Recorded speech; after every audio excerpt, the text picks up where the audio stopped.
10 Most Questionable Choices That Daniel Craig's James Bond Made. Daniel Craig's portrayal of James Bond redefined the iconic spy, adding depth and vulnerability to the character. Starting with 2006's Casino Royale, the James Bond movie franchise has changed a lot thanks to the Craig-led movies. His 007 was a complicated character who often made choices that were hard to understand.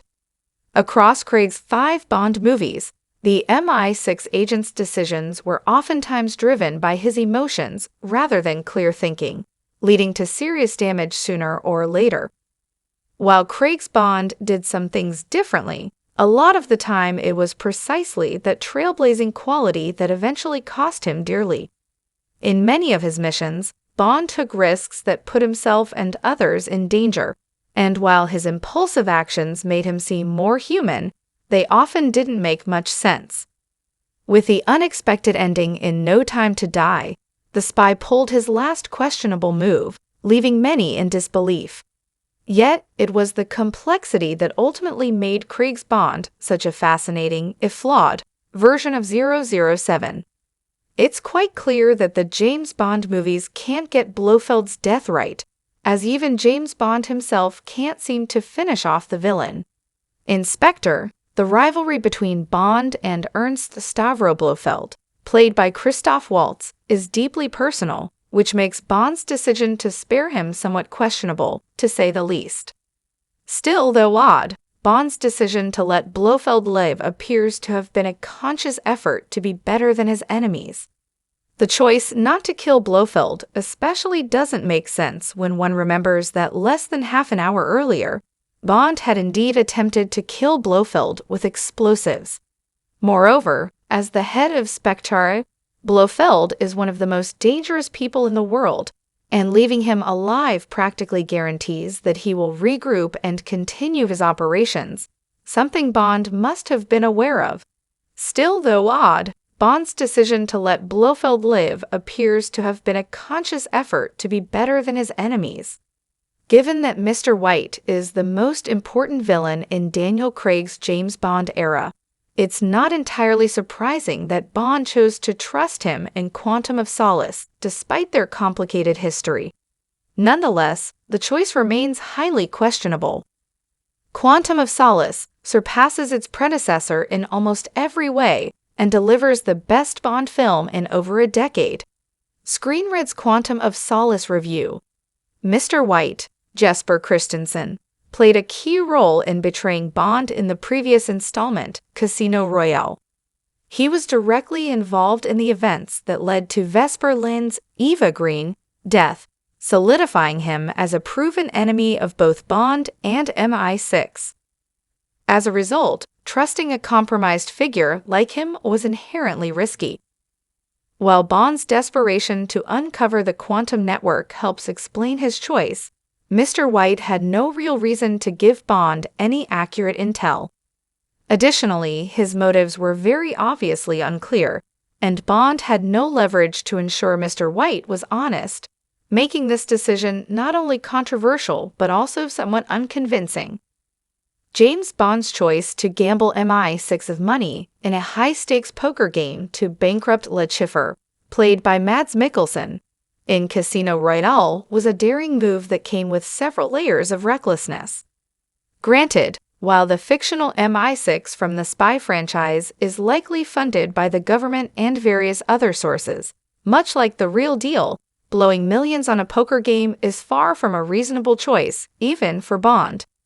As Bond puts a massive amount of money on the line, $15 million to be exact, the stakes are astronomical, but he doesn't appear too worried at any moment. Moreover, the agent has no alternative if he loses the money. That is, until the CIA's Felix Leiter, played by Jeffrey Wright, shows up, making the move simply irresponsible.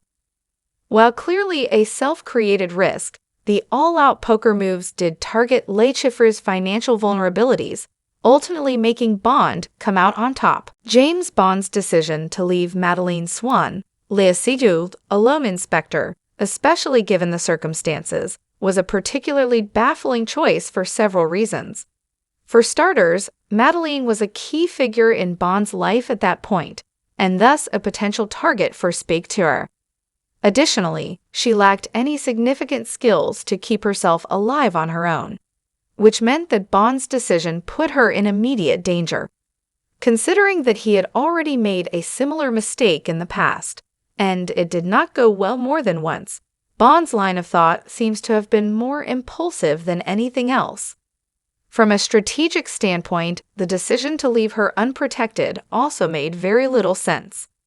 Bond was not in a situation where he had to be elsewhere, nor was he facing an immediate threat, making his choice to leave without Madeleine quite questionable.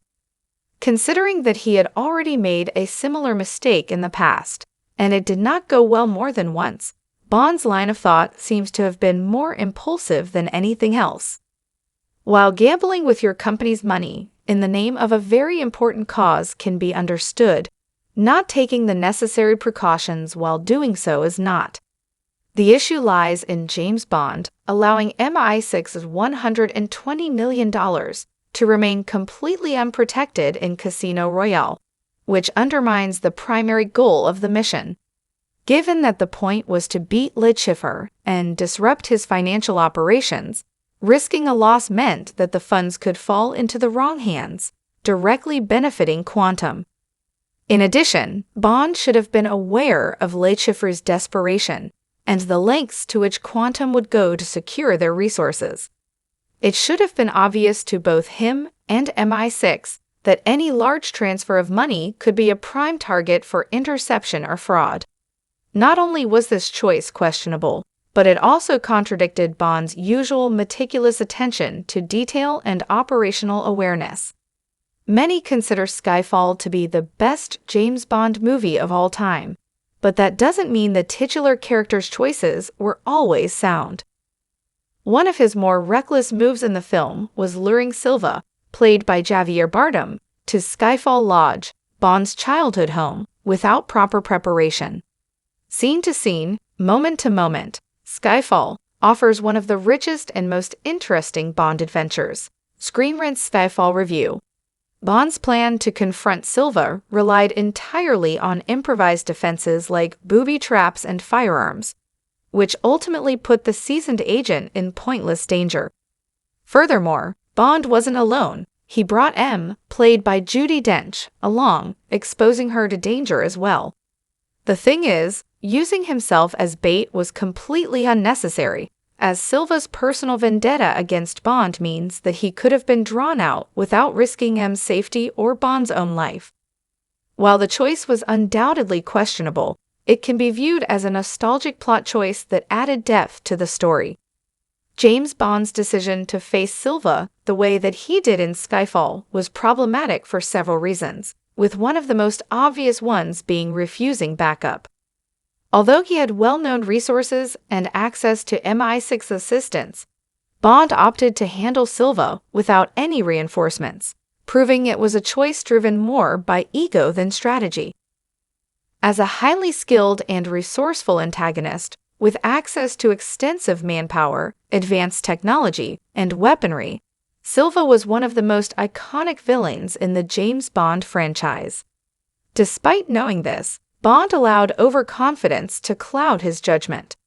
With no practical benefit to excluding MI6 from his plan, 007's choice to do so ultimately played a direct role in M's death.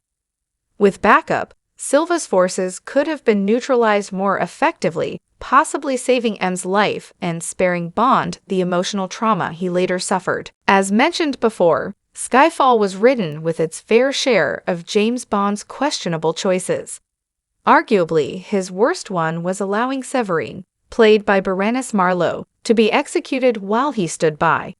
The moment was completely out of character for Bond, who, throughout the franchise, has proven to be someone who protects the vulnerable, particularly women. Granted, Bond's options were limited at the moment, but he still made no visible effort to de-escalate the situation or save Severine, which felt shockingly apathetic. To make matters worse, his casual quip after her death, "What a waste of good scotch," made him seem disturbingly detached, which was quite a contrast to the overarching theme of Skyfall.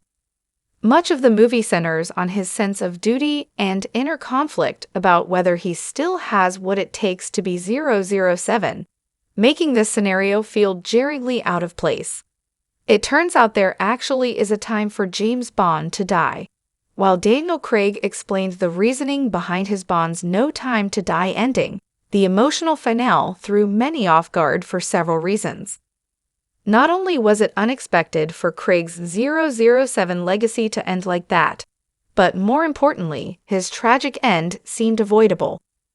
With no clear need for his sacrifice, the choice felt out of character, favoring a dramatic finale over Bond's usual determination.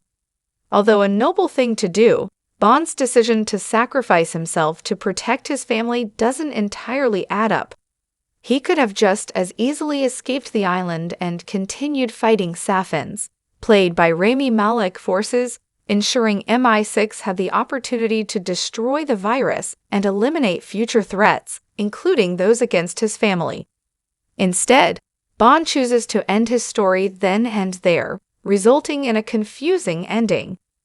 With no clear need for his sacrifice, the choice felt out of character, favoring a dramatic finale over Bond's usual determination. James Bond's choice to elope with Vesper Lynd in Casino Royale is the pinnacle of confusion in the spy franchise, driven more by emotion than any kind of logic. Despite Vesper's mysterious behavior and hints of questionable trustworthiness, Bond allowed his feelings for her to overshadow his responsibilities as an MI6 agent, leading to a critical lapse in judgment.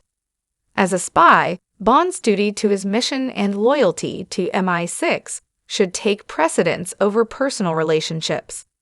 By choosing to run off with Vesper, Bond essentially abandoned his mission to stop Le Chiffre, neglecting his professional commitment in favor of a romantic escape. In addition, Vesper exhibited several warning signs of potential betrayal before her quantum connections came to light, making Bond look naive. It was definitely not a good look for the spy icon and ultimately set into motion tragic consequences that would haunt Craig's 007 for the rest of his James Bond series.